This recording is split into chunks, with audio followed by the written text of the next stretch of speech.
Hi everybody, I'm Teresa Perrin and I want to discuss Lucid with you and the short squeeze that it had on Friday. Guys, it was absolutely insane and I don't think it was anywhere near done when it got halted at 1780 or somewhere in that range and had that pullback. I was watching the level 2 and they predetermined when they halted it that they were going to bring it down to 15. There were buy orders in still at 17. And the reason I believe that is because they had an option chain that only went up to $15 for that day. So I strongly feel that Lucid is going to continue to run. I would expect that on Monday morning, we are going to see that they've added positions to the option chain and that we may have a day of consolidation or pulling back, or it could just absolutely rip on the rumors that occurred on Friday.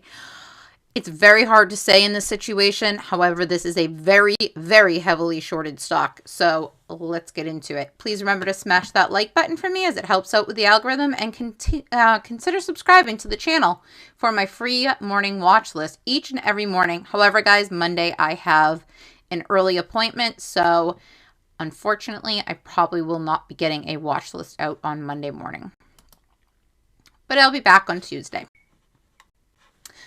Okay, so Lucid is owned by 77.51% institutions, only 3.08% corporate, 1.27% insider, and others, meaning you and I and other retail owners, own 18.14% of this company.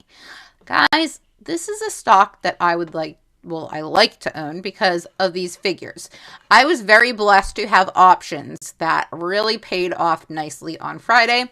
I did sell some of them at $5 that I had bought. I thought it was at 10 cents, but it actually was an average of 22 cents. I think I bought them twice. And sold them for $5 each and kept some on as runners because I don't think this is done yet.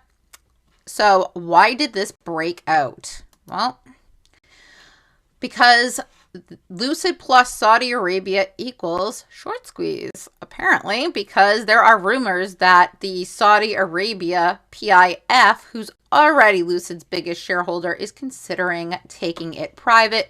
And even though Lucid and Saudi Arabia has not confirmed that there is an offer on the table, rumors are flying, and if you look at a filing way back, I think that it hints towards this, guys. I'm not gonna lie.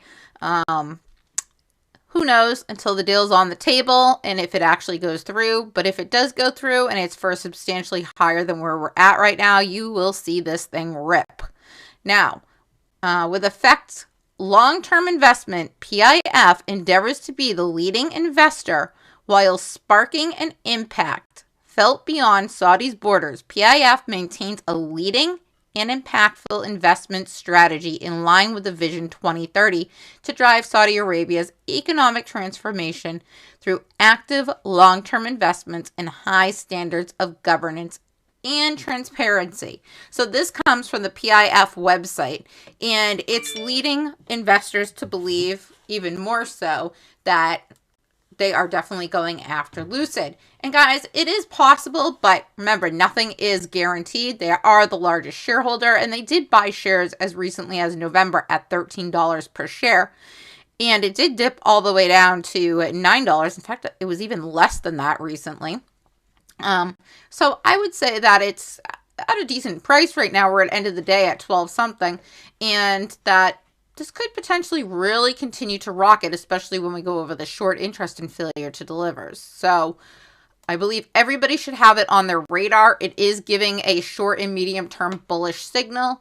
It is given a buy rating by the 12 analysts that rank it. The average is a buy. And guys, it has a price target of $13.80 with a low of 5 and a high of 18. However, this stock has traded as high as, God, I think it got up to $60 at one point, but I know for a fact it was in the 40s.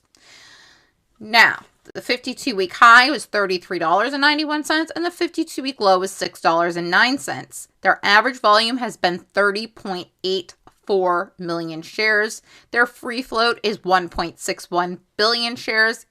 and and the volume traded on Friday was 208.15 million shares.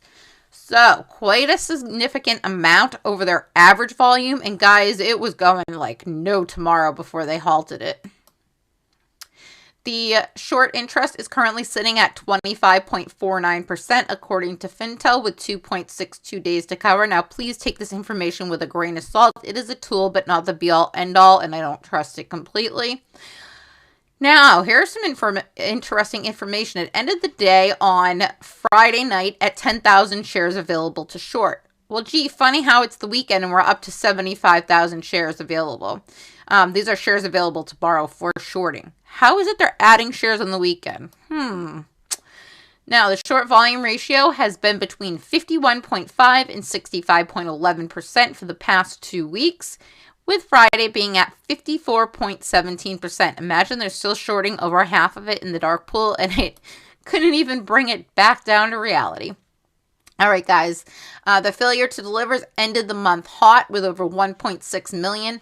So I firmly believe this could be a very good candidate for a short squeeze and should definitely be on everybody's radar. If it gets a pullback, that would be your buy signal in my opinion. But again, I am not here to give you financial advice or tell you when to buy, hold, or sell. If you do trade the stock come Monday or this week at all, best of luck to you. Have a great night.